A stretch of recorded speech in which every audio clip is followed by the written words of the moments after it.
Awakening with Brahma Kumaris. Awakening with Brahma Kumaris में आज फिर आप सबका स्वागत। ओम शांति। अगर हम पीछे मुड़कर देखते हैं तो ऐसा लगता है कि जैसे कितना आसान था ये सब कुछ समझना, लेकिन हम सोए हुए थे, हमें पता ही नहीं चल रहा, हमने सारी ज़िंदगी निकाल दी और जान ही नहीं पाए कि छोटी छोटी चीज़ें ही तो थीं जिन्हें बदलना था और ज़िंदगी बदल जाती। इतनी मुश्किलों से गुजरते रहे थे हम। आज एक बार फिर रिश्तों को नई पहचान देने की कोशिश कर रहे हैं और घर से बाहर निकल चुके हैं। अब एक दूसरे परिवार की तरफ बढ़ रहे हैं, वो परिवार जो हमारा कर्म क्षेत्र है, जहां हम काफ़ी वक्त गुजारते हैं और हम अच्छा भी महसूस करना चाहते हैं। हम सिर्फ अचीव ही नहीं करना चाहते, हम वो हर पल जो वहाँ होते हैं वो खुश और सुखी होकर गुजारना चाहते हैं। तो क्या है वो गुरु मंत्र, क्या है वो छोटी छोटी बातें जो उन सिचुएशंस में अगर हम इस्तेमाल करते हैं तो वो सुख जिसे हम तलाश रहे हैं अपने कर्म क्षेत्र में, वो भी हमें मिल सकता है। हर बार की तरह इस सफ़र की हम सफ़र हमारे साथ हैं ब्रह्मा कुमारी सिस्टर शिवानी। ओम शांति। ओम शांति। सिस्टर शिवानी, अगर पिछली कड़ी को याद करें तो बहुत अच्छी आपने बात दी थी। मैं कहूँगी गुरु मंत्र था कि एक परिवार से निकलकर अगर हम दूसरे परिवार पर जाने की, वहाँ पर जाने की बात करते हैं तो कहीं ना कहीं जो एक प्रेशर होता है, एक सुबह सुबह का जो प्रेशर होता है, जो हमने कहा था कि हफ्ते भर फिर another week, वो हट जाता है। You look forward another week, just the whole attitude changes to going back to the same place. Yeah. And if I remember, हमने ये भी बात की थी कि अगर मुझे अप्रिशिएट नहीं किया जाता, क्योंकि अब मैं परिवार में आ गई हूँ, एक नए परिवार में, एक ऐसा परिवार जो मेरा अपना ही चूज़ किया हुआ है। हो सकता है वो लोग जिन्हें मैं अपने रिश्तेदार हैं और जो यहाँ जो हैं वो अलग हैं, लेकिन उनके साथ इंटरपर्सनल रिलेशनशिप तो मेरा रहेगा ही। और उन सिचुएशंस को अब मैं कैसे हैंडल करूँगी। तो एक सिचुएशन तो थी कि अगर मुझे अप्रिशिएट नहीं किया मेरे बॉस ने, या कहीं कुछ जो मैं चाह रहा था कि मुझे अप्रिसिएशन मिलेगा या मेरी अचीवमेंट होगी, आगे बढ़ूँगा, वो नहीं हो पाया, उसको भी कैसे हैंडल करें। एक और सिचुएशन जो आम देखी जाती है जब हम काम पर जाते हैं, वो ये कि जेलस फैक्टर। वो मुझसे बहुत जलते हैं, मैं जितना भी अच्छा कर लूँ, वो मेरा कोई बॉस नहीं है, मेरे कॉम्पिटिटर हैं और हर बार मेरे ख़िलाफ़ मेरे बॉस के या लोगों के कान भरते हैं। उनको कैसे हैंडल करूँ? हमें समझना पड़ेगा कि जेलसी क्या होती है, ईर्ष्या क्या है और कौन मेरे से ईर्ष्या करता है। नॉर्मली वी फील कि ये जो ईर्ष्या कर रहे हैं कि it's some kind of a complex actually, क्योंकि आपका मुझसे ईर्ष्या करना अर्थात आपका अपने काम पर कॉन्फिडेंस नहीं होना। You know somewhere that may be I can do better than you, and that is what creates jealousy. So if मुझे पता चल गया कि you are jealous of me, आपको ईर्ष्या है, तो मुझे अब उस पर परेशान होने की पहली बात कोई बात नहीं है। दूसरा, गुस्सा आप पर करना ये तो बिल्कुल भी नहीं, बिल्कुल भी नहीं, क्योंकि I will have to understand कि आप बहुत ज़्यादा पेन में हैं। आप बहुत ज़्यादा पेन में हैं क्योंकि आप बहुत ज़्यादा डर में हैं, आप बहुत ज़्यादा इनसिक्योर हैं। तो अब अगर आप मेरे परिवार का हिस्सा हैं या अगर मेरे अंदर वो कंपैशन है, तो मुझे समझना पड़ेगा कि if you are jealous and आप जेलसी वश कुछ ऐसे कर्म कर रहे हैं, कुछ लोगों से बोल रहे हैं, तो मुझे आपके प्रति सिंपैथी होनी चाहिए। क्योंकि नॉर्मली हमें नफरत आने लग जाती है। Irritation, you don't like, I don't want to be, with the person who's jealous of me. Right, but you will have to look at that person as a wounded person, जिसे चोट लगी है, जो अपनी कैपेबिलिटी पर अब ध्यान नहीं देकर सारा ध्यान मेरे कैपेबिलिटी पर देखकर अंदर ही अंदर घुलता जा रहा है। अब आपके एंगल से अगर देखो, जिसको ईर्ष्या हो रही है, तो उसके लिए नुकसान ये हो रहा है कि उसकी जो let's say my your capacity is here and आपको लग रहा है कि my capacity is little here या my work is a little better, तो आप मेरे वर्क को देखते जा रहे हैं और ट्राई कर रहे हैं कि आप भी उधर तक पहुंचते जाएं या मेरे जैसे करने लग जाएं। नॉर्मली जेलसी में क्या होगा कि हम उनके जैसा करने लग जाएंगे कि वो कैसे करते हैं, कैसे बात करते हैं, कैसे बोलते हैं, कैसे काम करते हैं, कैसे औरों को खुश रखते हैं, whatever different ways that we want। तो हम इनके जैसा बनने की कोशिश करते रहते हैं। एंड क्योंकि ये नेचुरल है कि हम किसी की तरह बन तो सकते ही नहीं है, लेकिन हम अपने ऊपर ध्यान न देकर अपनी विशेषताएं, अपनी शक्तियों को सारा भूलकर, अपनी ओरिजिनलिटी भूल जाते हैं, अपनी ब्यूटी उसको भूलकर इनके जैसा बनना शुरू कर देते हैं। एंड इनके जैसा तो बन नहीं सकते, लेकिन जो अपना था वो भी खो जाते हैं। And in the process I am neither here nor I am here and I absolutely collapse. तो जेलसी से जो हम औरों के प्रति वर्णन करते हैं, एक दूसरे को सुनाते हैं और अंदर खुद ही खुद खुलते जाते हैं, तो हमारी जितनी कैपेसिटी थी हम उससे भी ज़्यादा नीचे आ जाते हैं। तो हमें अगर किसी और के अंदर कोई कैपेबिलिटी दिखाई दे रही है तो एक तो डरना नहीं, see that it is that fear which automatically makes me start going on the wrong track. Fear सबसे बड़ा इंस्टिगेटर है गलत की तरफ जाने के लिए। लेकिन अगर मेरा फोकस बहुत क्लियर है कि मुझे खुशी चाहिए, वो मेरे जीवन का हिस्सा होगी इर्रिस्पेक्टिव के इस ऑफिस में कितने भी लोग आ जाएं। अब उस खुशी को मेंटेन करने के लिए अगर मुझे अपने परफॉर्मेंस पर भी ध्यान देना है, तो अब अगर मुझे लग रहा है कि somebody is better than me, maintaining my positivity, go and try and learn if you want to learn। उसके लिए हिम्मत चाहिए, requires lot of courage कि आप जाकर दूसरे से सीखते हैं। अगर वो कर ले तो नथिंग लाइक इट। जेलसी तभी होती है जब सामने वाले के अंदर कोई ऐसी चीज़ है जो हमें फील कर रहा है कि हमारे अंदर नहीं है, और मुझे लगता है कि उस चीज़ के लिए लोग उनको अप्रिशिएट करते हैं। मुझे वो अप्रिसिएशन चाहिए और इसीलिए मुझे उनकी वो वाली चीज़ चाहिए, और क्योंकि मुझे उनकी वो वाली चीज़ नहीं मिलती तो मैं उनके बारे में मेरे प्रति कोई जेलस है, मैंने तो गलती नहीं की, it is not, I am not at fault. उनकी जेलसी ने मेरे लिए मेरी ज़िंदगी मुश्किल कर दी कि मैं उस माहौल में ही नहीं रह पा रहा, because there is lot of negativity. Right. अब अगर आपने जैसे कहा कि उनकी जेलसी है तो इसमें मेरी तो कोई गलती नहीं है, तो सबसे पहले तो ये मेंटेन करना पड़ेगा कि इसमें मेरी कोई गलती नहीं है, मेरा जिस तरह से चल रहा था वो ठीक था। तो अगर मेरी कोई गलती नहीं है तो मुझे कुछ प्रूव करने की कोई ज़रूरत नहीं है। That's first and foremost. क्योंकि ज़्यादातर आप इमेजिन करिए एक सीन कि ऑफिस में बहुत सारे लोग आपके बारे में बात कर रहे हैं, you enter and you see people talking about you, or you come to know कि so and so was saying so and so thing about you। तो अब हम ज़्यादातर क्या करते हैं, हम एक एक को जाकर अपनी पॉइंट प्रूव करने की कोशिश करते हैं, एंड समटाइम्स हम भी उसी गेम में चले जाते हैं कि अपनी पॉइंट को प्रूव करने के लिए दूसरे को डाउन करेंगे, दूसरे की बुराई करने की शुरू कर देते हैं। And if I start doing that तो मैंने तो अपनी विशेषता को खो दिया। तो अगर आपको फेथ है कि जो आपके बारे में कहा जा रहा है that's not true, then don't even bother, don't bother, because you're special, you're important, everybody wants your quality and that's why they're talking about it। Don't bother, keep on working on that quality even more। बिल्कुल भी इस cycle में जाना ही नहीं चाहिए, because हम कभी बोल कर अपनी बात को सिद्ध नहीं कर सकते, और जो बात again if it's the truth, अगर वो राइट है तो उसको सिद्ध करने की कोशिश नहीं करें। एक छोटा सा फेज़ आएगा बीच में जहाँ आपको फील होगा कि आप अकेले पड़ गए हैं। ये बहुत ये इसी में सारी प्रॉब्लम्स हो जाती है, इसी में आप डिप्रेशन में चले जाते हैं, इसी को निकालना मुश्किल हो जाता है। तो ये फेज तो आएगा, that's okay, but see again क्योंकि आपके पास वो विशेषता है तभी तो सारे उस तरफ चले गए, and they are so called jealous of what you have. लेकिन if you know what you have, maintain it. तो वो छोटा सा फेज़ आएगा, लेकिन हमें निश्चय रखना होगा कि ये सिर्फ एक छोटा सा फेज़ है। अब इस छोटे से फेज़ में हमें क्या करना पड़ेगा, पहले अपनी स्टेप, ईगो नहीं, again there is a very thin line here, self esteem, ego.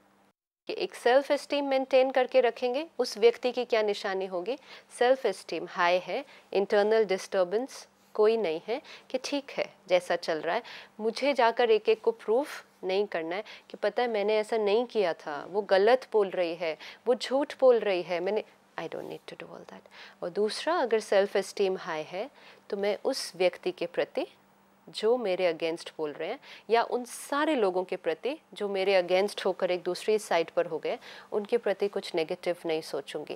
That will be the sign of a soul which has high self esteem, क्योंकि उस आत्मा को ये पता है कि ये खुद सब दर्द में है। तो जो खुद ही दर्द में है, जो खुद ही कमज़ोर हैं और डरे हुए हैं, उनको क्या डराना?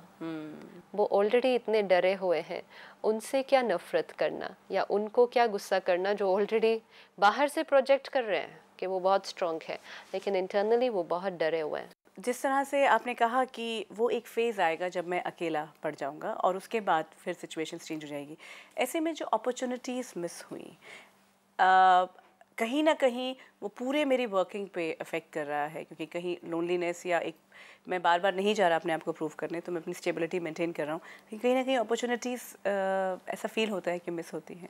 अपॉर्चुनिटीज़ कभी नहीं मिस होंगी लॉन्ग रन में अगर आप देखेंगे, जस्ट क्योंकि आप अपनी इनर स्टेबिलिटी को मेंटेन कर पाएंगे।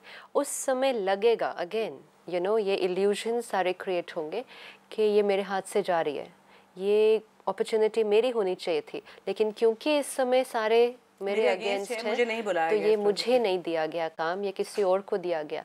It's okay, maintain that patience, वो थोड़े से टाइम के लिए, क्योंकि लॉन्ग टर्म में जो व्यक्ति ये मेंटेन कर पाएगा उसका नुकसान हो ऐसा हो नहीं सकता। This is law of Karma कि अगर आपने पॉजिटिविटी, लेकिन not at the cost of internal negativity उन लोगों के प्रति, एक होता है, क्योंकि इसमें जो थिन लाइन आती है, एक है मेंटेनिंग इनर स्टेबिलिटी और दूसरा है विड्रॉ। ये विड्रॉ नहीं है, ये विड्रॉ नहीं है, आप वही हैं, आप सबके साथ ही हैं, आप इंटरनली सबके लिए वही शुभ भावना रख रहे हैं। You're not hating them or you're not disliking them. That's very they are important. being bad to me, I don't like them. That's very important. और वो कौन कर पाएगा? जिसको ये फेथ होगा कि मैं राइट हूँ, जो मैंने किया वो राइट है, या जो मेरी विशेषता है वो है। इन लोगों को उस विशेषता से प्रॉब्लम हो रही है, मेरी विशेषता में कोई प्रॉब्लम नहीं है। ज़्यादातर डाउट अपने ऊपर जब आने लग जाता है, that is low self esteem. और वो लो सेल्फ एस्टीम किसको होगा? जो खुद को ही नहीं पहचानता और जो बहुत ज़्यादा डिपेंडेंट है कि और लोग मेरे बारे में क्या सोचते हैं। क्योंकि सेल्फ एस्टीम क्रैश होने का कारण, अपने स्वमान क्रैश होने का कारण सिर्फ ये है कि लोग मेरे बारे में क्या सोचते हैं, लोग मेरे बारे में क्या बोलते हैं, आजकल मेरा क्या इम्प्रेशन है सबके ऊपर। वी तो दिस वर्ड इम्प्रेशन क्या है, तो इट्स मोर इम्पोर्टेंट मैं अपने बारे में क्या सोचता हूँ। तो if I am okay with that quality, just carry on. And if I'm okay and I come to know कि there is a negative undercurrent, never mind. I feel compassion कि कोई बात नहीं, ये भी हो जाएगा। In fact मैं indirectly भी उनको वो जो चीज़ है जो वो शायद सीखना चाहते हैं या चाहते हैं, I can share even if they don't ask. Normally withdraw हम कर लेते हैं, अपनी विशेषता को अपने तक सीमित रखते हैं, एंड हम कोशिश करते हैं कि ये चीज़ मैं किसी को नहीं बताऊंगी। एक होती है विशेषता, एक होती है कोई स्किल, आपके अंदर कोई स्किल है, कोई टैलेंट है जो आप औरों के साथ शेयर कर सकते हैं, आप औरों को वो चीज़ सिखा सकते हैं। लेकिन डर क्या होता है कि अगर मैंने इनको सिखा दी तो मेरी इंपॉर्टेंस कम हो जाएगी। आज सारे ऑफिस में मेरी इम्पोर्टेंस इस स्किल की वजह से है, and that is the biggest reason for ये जो कंपटीशन आता है। तो हम उस स्किल को अपने तक रखते हैं, जैसे कि ये मेरी प्रॉपर्टी है, मैं किसी को नहीं सिखाऊंगी। अगर कोई पूछ भी लेता है तो उसको गोल गोल घुमाकर इनडायरेक्टली कुछ कर देते हैं, उसको अपना पूरा का पूरा जो आपको आता है वो नहीं सिखाते हैं। This is sine of insecurity. अगर हमें अपने पर कॉन्फिडेंस है, हमें जितना आता है पूरा एंड टू एंड उसको पूरा का पूरा बता देना चाहिए। ये फेथ होना चाहिए, this is faith on the self. ये पूर्ण फेथ होना चाहिए कि किसी और को सिखाने से मेरा कुछ कम नहीं हो जाएगा, उल्टा वो विशेषता और भी बढ़ती जाएगी। अगर कोई और आगे बढ़ेगा, this is when we understand things on a spiritual level. अगर हम सिर्फ मटीरियलिस्टिक लेवल पर सोचते हैं तो हमारी थिंकिंग क्या होती है कि कोई अगर और आगे बढ़ेगा तो मैं पीछे रह जाऊंगी, because we looking at things only on that level. Material progress में भी अगर हमने किसी को आगे बढ़ाया है तो शिव बाबा हमेशा हमें ये बताते, किसी को आगे बढ़ाना मतलब खुद ही आगे बढ़ जाना। एंड ये हमने मतलब हर स्टेप पर इसका अनुभव किया है। तो किसी को आगे बढ़ाना नॉट विद द इंटेंशन कि ताकि हम आगे बढ़ जाएं, नहीं, लेकिन सच में किसी को आगे बढ़ाने का वो फील आना कि सब लोगों को ये आ जाए। जो मुझे आता है I want to just share it with everybody. परमात्मा ने दिया है, I would want to share it with everyone. वो आगे बढ़ेंगे, उनके आगे बढ़ने में मेरा आगे बढ़ना अपने आप समाया हुआ है। बिकॉज अगर हम किसी को कुछ सिखाते हैं तो उससे मुझे क्या मिलेगा? Law of Karma, so many blessings, so many good wishes, जिसको कहते हैं दुआओं का खाता इतना जमा होता है कि वो दुआओं का खाता अगर हम अपनी विशेषता से चलते तो हम इस स्पीड पर चलते, लेकिन अगर जब हमें इतनी सारी दुआएं मिल जाती हैं तो हम इस स्पीड पर नहीं चलते। वी जस्ट एनर्जी एक और मिल जाती है, हमें अपनी एनर्जी नहीं, सिर्फ सबकी एनर्जी मिलती है। और वो जो इतनी सारी एनर्जी हमें सबकी मिलती है, it just pushes us way ahead even in terms of material progress. And most important is कि आपको वो material progress मिला, लेकिन साथ साथ आपकी internal state बहुत happiness की थी। लेकिन सिस्टर शिवानी, यहाँ एक बात मैं जानना चाहती हूँ कि हमने किसी दूसरे को सिखा दिया इस इंटेंशन से कि सबको आना चाहिए, उसमें क्या प्रॉब्लम है। उन्होंने उसी का इस्तेमाल करके मेरी पोजीशन को नीचे कर दिया, और ये बहुत बार देखा गया। यही प्रॉब्लम है, तभी लोग जो हैं वो नहीं सिखाते या अपने पास ही रखना चाहते हैं कि कहीं ना कहीं वो बाकी सारे ताम झाम या जो भी पॉलिटिक्स की हम बात कर रहे हैं उनका इस्तेमाल करते हुए, जो मैं चाहे मैं इनर स्टेबिलिटी में भी रहा लेकिन वो आगे पहुंच गया। तब मेरा क्या रिएक्शन? अगर मैंने किसी और को किस इंटेंशन से कुछ सिखाया था, उनसे कुछ एक्सपेक्ट करते हुए ये नहीं सिखाया था, then I am always going to like कि हमने उनको सिखाया, क्योंकि मेरी भावना है देने की। We understood at every step कि आत्मा का नेचुरल संस्कार है देना, लेना नहीं। लेकिन हमने आज उसको चेंज कर दिया कि हमें सारा दिन लेना है, देना कुछ भी नहीं है। तो देने के बाद हमेशा अच्छा लगेगा। अब अगर इस तरह की सिचुएशन हो जाती है जो आप कह रहे हैं, may be it is possible कि ऐसा हो जाए कि वो व्यक्ति आपसे बहुत आगे चला जाए, but then how does that matter? With what intention did I give it? Did I not share it with this intention कि आगे बढ़े? एक पेरेंट अपने बच्चे को किस इंटेंशन से सब कुछ सिखाता है? इसी इंटेंशन से सिखाता है कि मेरा बच्चा मेरे से भी आगे चला जाए। तो अगर मैंने भी उस भावना से सिखाया होगा कि ये भी सीखे, ये भी सीखे, ये भी आगे बढ़ जाए। एक टीचर एक स्टूडेंट को किस भावना से सिखाता है? नेवर सेज कि आप मेरे को जितना आता है आप उससे कम रहो, नो। एंड फिर वो टीचर को कितनी खुशी होती है, पेरेंट को कितनी खुशी होती है जब वो आगे बढ़ता है बच्चा। तो उसमें कोई उनका नीचे होना नहीं होता है। वो बच्चा हमेशा अपनी सफलता का डेडिकेशन किसको देगा? पेरेंट, उन्हीं को देगा, टीचर को देगा।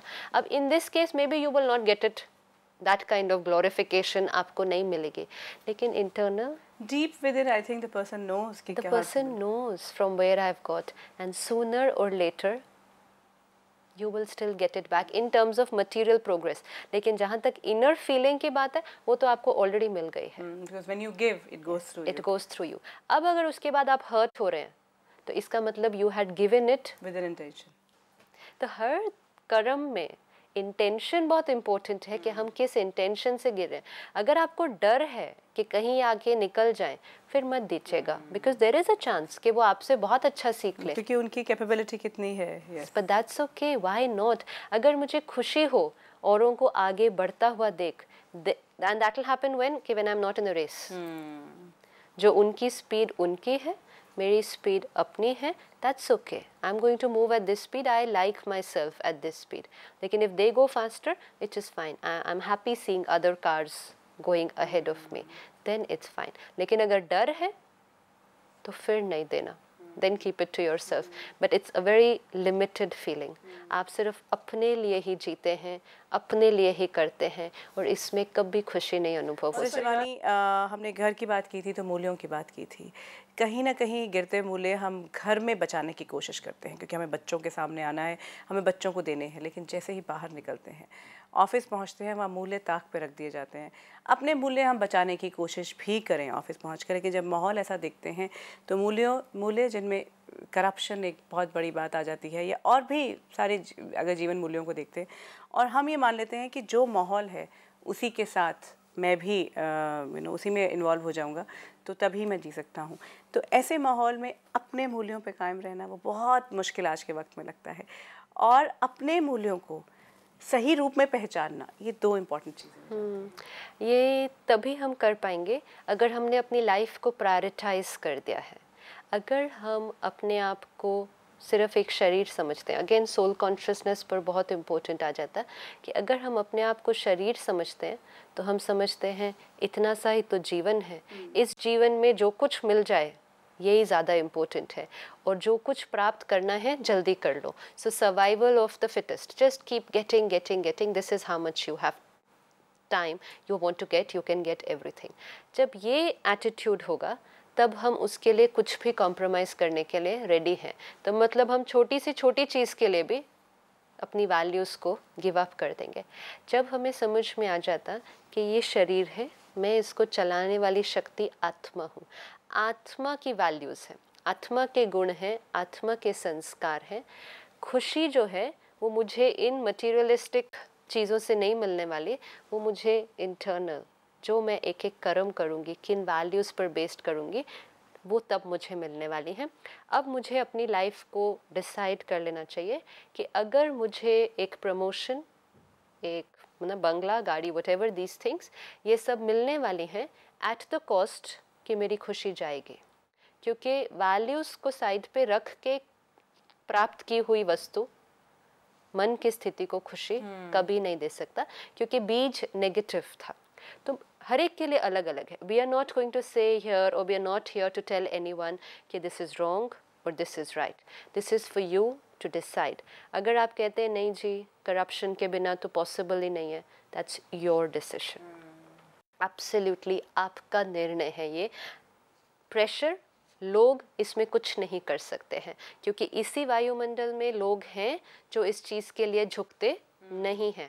भले आप समझें कि बहुत थोड़े लोग हैं, लेकिन अगर एक भी कर सकता है तो सब कर सकते तो हम सब कर सकते हैं। लेकिन शायद उस एक व्यक्ति को जो इसके अगेंस्ट जाता है उसको थोड़ा सहन करना पड़ता है। शायद उसको वो मटेरियलिस्टिक प्रोग्रेस इतनी जल्दी नहीं मिलेगी, वो भी इफ़ यू फील नहीं मिलेगी, शायद नहीं मिलेगी, बट उसके लिए वो इनर सेटिस्फैक्शन शायद ज़्यादा इम्पोर्टेंट है। तो हमें अपने लिए और अपने परिवार के लोगों को प्लीज़ पूछ लीजिएगा एक बार, ये बहुत इम्पोर्टेंट है, क्योंकि जो मेरी मानसिक स्थिति होगी वो सबको मिलने वाली है। तो अगर कल को मैं परेशान रहूं और बच्चे भी, घर के लोग और भी परेशान रहें, और वो कहें ऐसा किया ही क्यों, and I say I did it so that I could buy you the car, they might say we don't need the car. So when you take the decision of compromising on your values, take the decision with your family, अपने परिवार, because we had decided कि जो right और wrong हम set करने वाले हैं वो परिवार की राय के साथ मिलजुल कर हम सेट करने वाले हैं। तो अपने परिवार में, चाहे बच्चे बहुत छोटे हों लेकिन जो भी बड़े आपके साथ हैं, ask them, do we want all this at the cost of values, या क्या हम अपने वैल्यू सिस्टम को इंटैक्ट रखें। एंड 99.9% आई वुड थिंक कि आपको मिलेगा कीप इट इंटैक्ट। ये हम कॉम्प्रोमाइज़ कर देते हैं ये सोच के नहीं नहीं नहीं मेरे परिवार को ये चाहिए, हाँ। मेरे बच्चों को ये चाहिए, अगर मैंने अपने बच्चों को ये नहीं दिया तो वो अपसेट हो जाएंगे। नहीं, everybody wants happiness and nobody wants to lose their happiness at the cost of materialistic comforts. हम सोच रहे हैं कि people want happiness with material. It's not like that. I need to talk. और इसीलिए इन बातों की घर में बातें डिस्कशन होनी चाहिए। We should discuss कि values क्या है, happiness क्या है, how much are we ready to compromise, or should we be that kind of family जो stick to our values. और यहाँ इस स्ट्रेस को कोप करना आना चाहिए, ना कि वो स्ट्रेस जो हम खुद क्रिएट करते हैं। इस स्ट्रेस को एक्चुअली कोप करना नहीं पड़ेगा, क्योंकि कोई स्ट्रेस नहीं क्रिएट होगा, बिल्कुल नहीं स्ट्रेस क्रिएट होगा अगर आपने अपनी चॉइस से वो डिसीजन लिया होगा, अगर वो आपके लिए सबसे इम्पोर्टेंट बात होगी।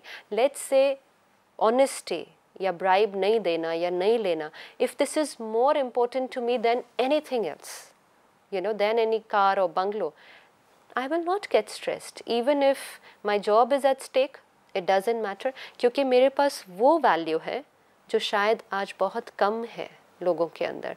तो वो वैल्यू कोई ना कोई होगा जो उस वैल्यू को रिकग्नाइज करेगा। तो मुझे वो टेंशन वाले पीरियड से नहीं गुजरना पड़ेगा if inside I am very sure.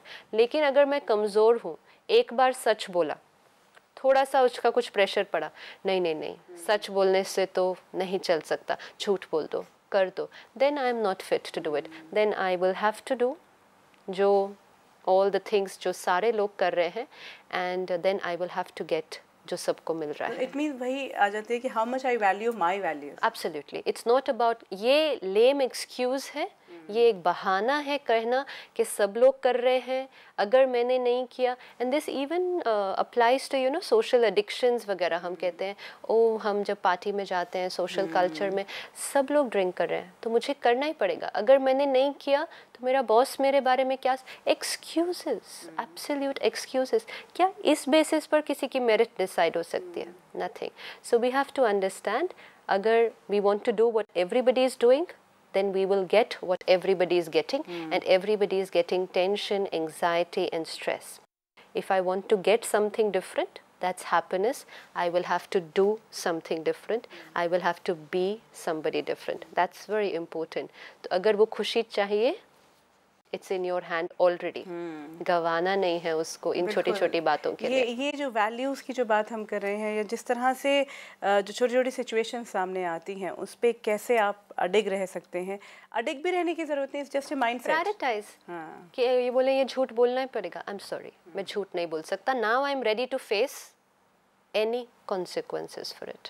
आपको ये डिसऑनेस्ट कर्म करना ही पड़ेगा. आई एम सॉरी सर, ये मैं नहीं कर सकता. Now I am ready to face anything, and then it should be anything I am ready to face, because ये मेरे लिए possible ही नहीं है, ये मैं कर ही नहीं सकता. तो fine, maybe it is something a part of the job जो मैं नहीं कर सकता, तो I am ready to face उसके लिए, लेकिन I will not do it. कुछ चीज़ें जो हैं वो अडिग रहनी चाहिए, कुछ चीज़ें चेंज नहीं हो सकती. उनमें ये है चेंज हमें अपने एटीट्यूड्स को ज़रूर करना है, अपने थॉट्स को कर सकते हैं, लेकिन वैल्यूज़ को नहीं, क्योंकि यहाँ हम कॉम्प्रोमाइज़ कर रहे हैं. और यहाँ फ्लेक्सिबिलिटी है, मुझ में फ्लेक्सिबल जहाँ चाहिए वहाँ हो जाता है. सिस्टर शिवानी, ऑफिस में भी बहुत सी ऐसी बातें हैं, बहुत सी ऐसी सिचुएशंस हैं जो अभी भी जिनके बारे में जानना बाकी है. ट्रस्ट की बात आती है, एंगर की बात आती है, और फिर अगेन मेडिटेशनल एस्पेक्ट्स जो हैं कि किस तरह से स्पिरिचुअलिटी इस परिवार में भी एक स्टेबिलिटी ला सकती है. तो अभी बाकी है काम, लेकिन फ़िलहाल आपसे इजाज़त लेते हैं. ओम शांति. ओम शांति.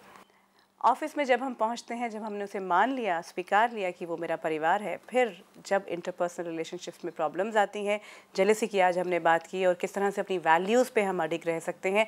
और अडिग रहना ये मेरे ऊपर डिपेंड करता है. अगेन इट्स माय चॉइस कि मैं रहना चाहती हूँ, किसी और के कारण मैं रहूँ या ना रहूँ वो नहीं हो सकता. तो डिसीजन हर बार की तरह मेरे हाथ में रहेगा.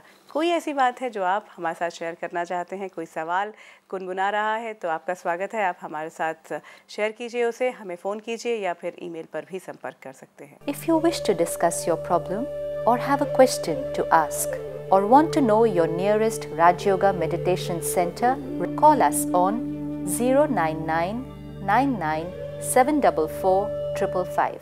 वक्त है कि आपसे विदा लें, लेकिन इसी वादे के साथ कि अवेकनिंग विद ब्रह्मा कुमारीज़ में कुछ और रिश्तों के बारे में बात करेंगे कि किस तरह से जब हम ऑफिस में होते हैं तो एक फेथ या ट्रस्ट या विश्वास का रिश्ता होता है, और साथ ही जिस एंगर को हम कई बार सही मान लेते हैं उसे भी क्या सही माना जाना चाहिए, क्या बिना गुस्सा किए भी ऑफिस में काम चलाया जा सकता है. ऐसे ही कई और बातें हैं जो हम अगली कड़ी में ज़रूर उठाएंगे. तो आप इंतज़ार कीजिए, मुलाकात करेंगे अवेकनिंग विद ब्रह्मा कुमारीज़ में. ओम शांति. ओम शांति.